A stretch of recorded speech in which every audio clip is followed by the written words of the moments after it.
What's up? It's your boy, Larry, aka VP Blocker here. I know it's been a little while, but like, subscribe, hit the notification bell, drop a comment.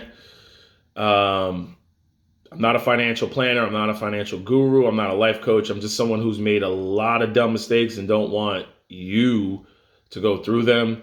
They say smart people learn from their mistakes, wise people learn from other people's mistakes. So, like I said, I'm not a financial planner, but a lot of the things that I talk about on here, I do them myself. So, you could take that with a grain of salt, but here it goes. Now, a lot of people, they're going through, they're getting hit hard with the gas prices. And they're talking about all this, you know, the war that's going on and Russia and this and that. There's bigger things behind it. There's more politics behind it. What's happening is these companies lost a lot of money with the lockdown. How did you think they were going to get their money back? They pass it on to you. They got to keep us, because I'm invested in a lot of these oil companies, they got to keep us shareholders happy. So put the increase onto all of us, and we pay the difference, and the shareholders are happy.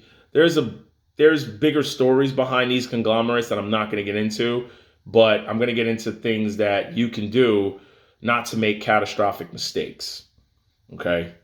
Number one, do not buy a brand new hybrid or electric car and say, I'm buying this because gas prices are too high, so I'm going to get a brand new hybrid. You're never going to make up the difference.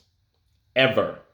The depreciation hit you're going to take and what you're going to overpay on a hybrid, because everyone wants one right now. My friend just told me something. Here's what she told me. She said she put an order in for a brand new Highlander hybrid. And she said, well, because used prices are so high, I'm going to get a brand new one, but there's a 3-month wait on it. When there's a wait on something, that means it's in demand. That means dealerships are not negotiating. That means they're going to get you to pay top dollar because you want it so bad. By the time she gets this, gas prices may come down. All right? Now, here's alternatives that you can do. If you're looking to save money on gas, people never read that sticker on a brand new car. They never read that sticker that says this is the amount of money that you're going to spend if you buy this car on gas. If the gas is, say, $2.34, this is what you're looking to pay. A lot of people don't multiply that. Just in case gas goes up, you should multiply that by 2 or 3, and that is a ballpark of what you're really going to pay if gas prices surge. I don't know if I'm the only one that has noticed this, but people never really look at that sticker. It literally says your annual gas of barrels of crude oil, how much you're looking to spend. Like, I think it breaks it down into barrels, how many barrels you're going to need.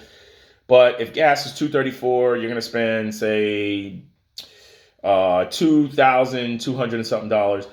Multiply that by 3, because that's what gas prices do sometimes. A lot of people don't look at that sticker.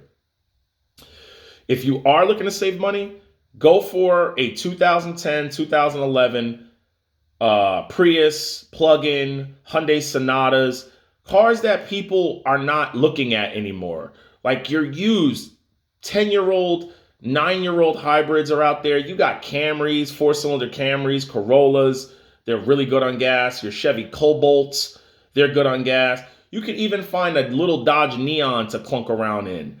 You know what I'm saying? Like, park your gas hog and drive a clunker back and forth to work. Something that you can drop 2 or 3, to 2 or 3 grand cash on. And if you gotta finance these cars, I don't think you should. But if you do, put 70% of the money down on it. That way, if you get into an accident, you get some money back. And if you're complaining about gas, you can't afford that car. You got a lot of people that went out and bought these big V8 Lexuses. Like I said, what was I saying in the summer? They riding around in Mercedes A lot of these Mercedes, Audis, Lexuses, they need premium gas. You can't put regular in them or you'll get a check engine light. You got a lot of people riding around in V8s. They made a big comeback. A lot of your pickups are V8s. I got a V8. I got a 5.7 liter Ram. I pay about $100 to fill it up with mid-grade. I got to put 89 octane in it. I don't put premium and I don't put regular. I put what the manual tells me to put in it. If you can't afford gas and you're complaining about gas, you can't afford that car. You should. Yes, it sucks. It sucks to pay $100 or $110 to fill my truck up. But what am I going to do? Not go to work? Not make more money because I can't get there because I'm not going to come to work because I got to put gas in my car. No, I put gas and I keep it moving and I go on about my day.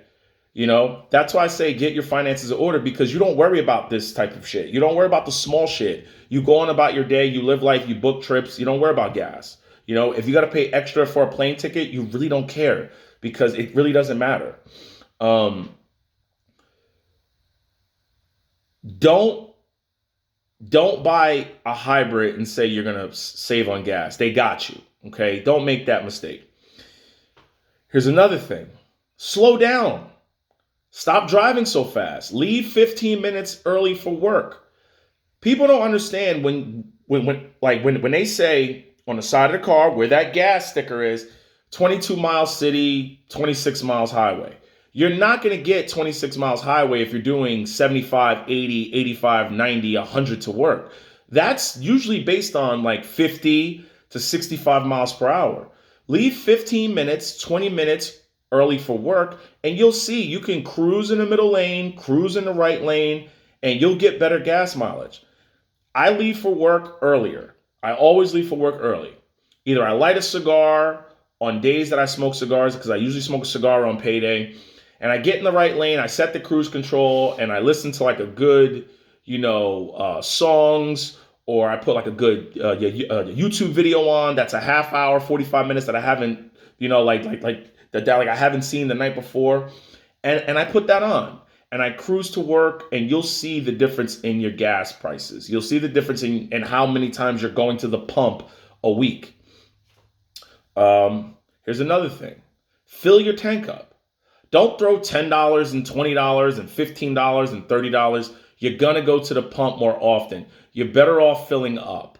Fill it up and drive it down to a little under a quarter. That's what I do because, but believe it or not, your car needs to cycle through that old gas, okay?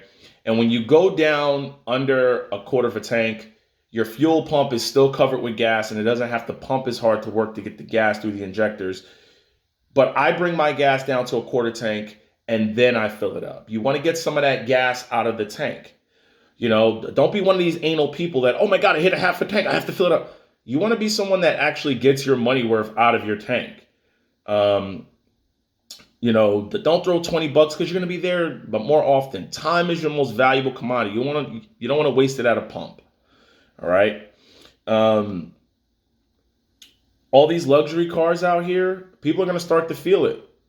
With the car payments and the gas and everything's going up. That's why I've always talked about, make sure you sit down and you do a budget where if it fluctuates, you can still live life and do things that you love to do.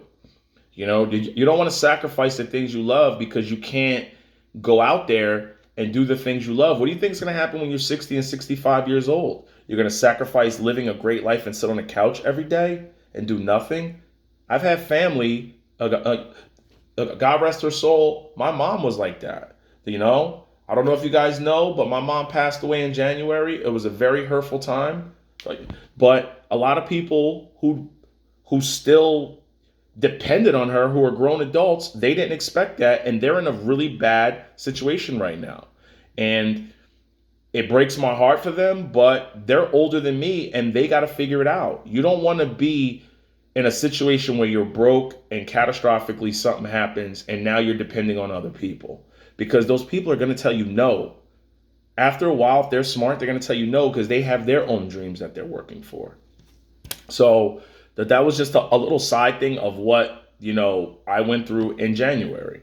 Now, stock market took a downturn. It looks like it's recovering a little bit. The reason why it went down and there was a sell-off is because people got their tax bills. People realized all the gains they took from 2021 because the market was booming, that you owe taxes on that. And they panicked and they had to sell stocks to make up the tax bill for that. And that creates an ever-going snowball where they say, don't take gains unless you really need them, because you're going to create a tax headache for yourself. And a lot of people got caught and they owed money from 2020, 2021, and they need money for gas, they need money for bills, they overpaid on homes, and they needed money. That's why the stock market took a downturn. It looks like it's rebounding a little bit, but you can never trust that. Don't pile in because the market's going up or it's going down. Do a dollar cost average where you don't got to worry about it. They said, I was reading an article, 70% of people that bought a home from 2020 to 2022 regret doing it. They feel like they got robbed, where they overpaid. They feel like they could have got a better deal if they waited. They feel like they put too much down just to beat the next person for a house. They feel like they overspent just because of interest rates, and they feel like they bought too much house.